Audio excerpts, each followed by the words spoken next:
Olá, galera da TV Escola. Eu sou Mário Antunes, professor de língua portuguesa, tá? E hoje vou dar aula para vocês do módulo 3 sobre funções dos textos que circulam no nosso dia a dia. Pois bem, vocês sabem que vivemos num mundo letrado. Okay? O que quer dizer isso? Né? Tudo que nos rodeia no nosso dia a dia sempre tem a ver com a língua. Tá? E a gente tem contato, sendo alfabetizado ou não, sempre com textos. E cada texto deste, ele serve para um determinado objetivo. Ok? E para atender esse objetivo, eles possuem características. Aqui eu trouxe para vocês, aqui na tela, certo? Como vocês podem ver, o sentido, né? A definição de texto para o dicionário de Oxford, okay? Onde ele diz que o texto, inicialmente, é um substantivo masculino, né? Cujo significado seria um conjunto de palavras escritas em livros, folhetos, documentos e etc. Essa definição que a gente encontra no dicionário é uma definição um pouco mais restrita. A partir de hoje, nas nossas aulas, nós iremos adotar essa definição que aparece aqui no site Mundo da Educação, no qual ele diz que o texto é uma manifestação da linguagem, tá? Pode ser definido como tudo aquilo que é dito por um emissor e interpretado por um receptor. Tá? Lembrem-se que no slide anterior, né, a definição que aparecia lá no dicionário de Oxford, ele colocava apenas o texto como sendo um conjunto de palavras. Só que nós iremos adotar, a partir de hoje, essa outra definição que é um pouco mais ampla. Tá? Qual seria a diferença entre essas duas definições? É que para o dicionário o texto é apenas um conjunto de palavras e apenas de palavras. Essa outra definição aqui não. Ele coloca como tudo aquilo, tá, que é dito por um emissor e interpretado por um receptor, tá? E que dessa forma tudo que for interpretável, passa a ser considerado um texto, tá? Então, texto não é apenas o conjunto de palavras, é todo e qualquer meio que seja utilizado para estabelecer comunicação entre os seres. Ok? Como está ali, vamos lá, voltando aqui para o texto de novo. Tá? Dessa forma, tudo que é interpretável é um texto. Outra forma de conceituação é pensar que tudo aquilo que produz um sentido completo, que seja uma mensagem compreensível, é um texto. É exatamente isso, pessoal, que a gente acabou de falar. Então, um texto cheio de palavras, apenas com palavras, é considerado texto? Lógico, tá? Do mesmo jeito que uma história em quadrinhos, que uma tirinha, né? Aquele negócio de geografia que eu esqueci o nome. Mas tudo bem, a gente continua, tá certo? Todos esses conjuntos de informações que são transmitidas para a gente, não apenas com palavras, mas com imagens, a gente considera um texto. Até mesmo uma fotografia, tá? Uma pintura e assim por diante. Aqui nós temos um exemplo de texto, tá? Um gênero textual, né? Esse gênero aqui é o gênero receita, no caso é uma receita de um manjar branco. Isso é um exemplo de um gênero textual que serve, né, seu objetivo bem específico. Tá? Ele serve para ensinar, ele serve para instruir a pessoa a preparar esse alimento. Tá certo? Então vejam que a gente vai estudar isso, inclusive posteriormente, nas próximas aulas, não é? Que todos os textos, todos os gêneros, eles possuem suas características. A receita, por exemplo, ela sempre aparece antes com os ingredientes. Por quê? Porque a pessoa que vai fazer a refeição, o alimento, ela primeiro tem que saber quais ingredientes ela vai utilizar para poder prepará-los antes de começar a sua receita. Não é?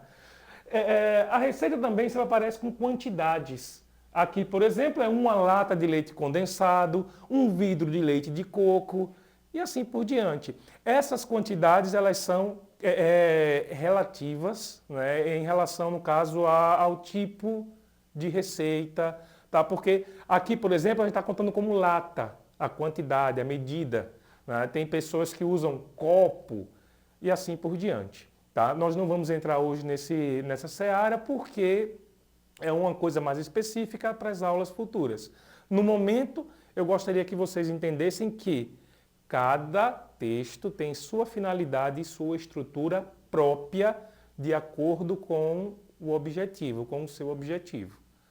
Ok? Dando continuidade aos exemplos, temos aqui uma bula de remédio. Tá certo? Aqui, inclusive, o produto é óleo de alho. A bula daquele remédio que você compra lá na farmácia, né? O seu analgésico, o seu remédio de pressão, todos aqueles remédios, todas aquelas drogas, elas possuem uma bula. E do mesmo jeito que a receita, a bula também é um gênero textual que serve para nos instruir, para nos ensinar, para dizer como que aquele produto vai ser utilizado. Ok? Aqui apareceu mais dois outros. É interessante, né, que a gente vê pouca conversa sobre texto, não é? Esse exemplo que está aí do lado, no caso, que é o WhatsApp, pessoal. O WhatsApp, até o VoIP Mundo, na verdade, tá, também é um gênero textual. São gêneros textuais digitais. Tá? Eles servem para estabelecer comunicação entre as pessoas que estão distantes. Não é? Então, é uma comunicação mediada pelo computador ou pelo telefone celular, ok? E também possui suas características próprias. Na verdade, ele tenta simular uma conversação. Só que como essa conversação você não está cara a cara, não é? Existem algumas outras características, como, por exemplo, a infraestrutura, a qualidade, né, da conexão, que dá um certo delay, um certo atraso entre os participantes da conversa, mas já que existe uma interação, já que eu digo algo e você compreende, então é um texto também. Do mesmo jeito que esse outro, né, que é um cartaz, e é até super interessante, né? Olá, vizinhos, olá, vizinhos mais velhinhos, vocês não precisam sair de casa. Se precisarem de algo da rua, padaria, mercado, farmácia, podem contar conosco. Isso aqui a gente viu bastante, tá, nos condomínios, agora no período da pandemia, porque as pessoas mais idosas, né, eram do grupo de risco, né, então muita gente saiu colocando esse tipo de cartaz, esse tipo de aviso, tá, para poder ajudar os vizinhos ali da comunidade. Vemos aqui também um cupom, tá certo? O cupom fiscal, como vocês podem ver, são dois exemplos de cupom fiscal.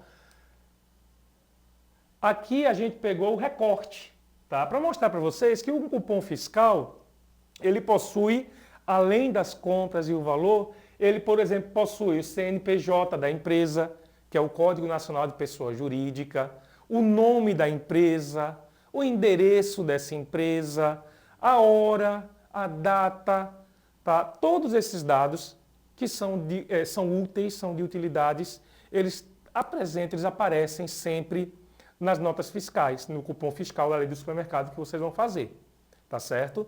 Aqui nós temos a descrição dos itens, dos produtos que foram adquiridos, ok?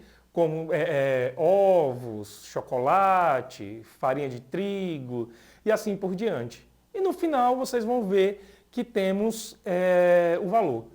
O cupom fiscal ele tem essa função de dizer onde, quando, o que, quanto e o que foi pago. Estão vendo que todos todos esses textos, eles sempre têm uma destinação. Tá? Ele tem um objetivo a ser seguido. Bem, e aqui, por último, nós temos o final daquele cupom fiscal, né, onde você pode também localizar o nome do vendedor, né, esse códigozinho aqui, este quadrado, a gente chama de QR Code, tá, que também é como se fosse um leitor de código de barras. Né, o cara passa lá uma maquininha e recebe todas as informações que contém nessa nota fiscal. E por último, pessoal, eu gostaria de deixar um desafio para vocês, tá? Eu queria que vocês, agora no final da aula, pegassem seus cadernos e fizessem uma lista de compras de supermercado, tá certo? Para que vocês comecem a treinar e verifiquem, depois que vocês fizerem essa compra no supermercado, se vocês conseguiram escrever corretamente, né, as palavras. E até a próxima, né? Fiquem com Deus. Tchau.